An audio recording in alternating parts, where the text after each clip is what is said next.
has started and Frida and I get new brown stockings and cod liver oil.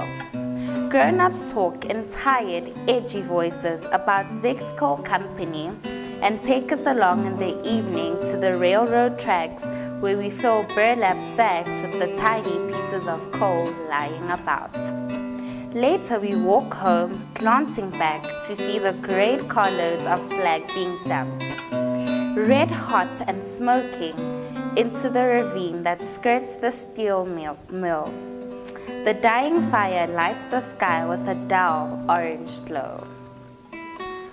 Frida and I lagged behind, staring at the patch of color surrounded by black. It is impossible not to feel a shiver when our feet leave the gravel path and sink into the dead grass in the field. Our house is old, cold and green.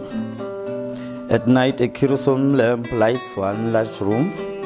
The others are braced in darkness, peopled by roaches and mice. Adults do not talk to us. They give us directions, they issue orders without providing information. When we trip and fall down, they glance at us. If we cut or bruise ourselves, they ask us, are we crazy?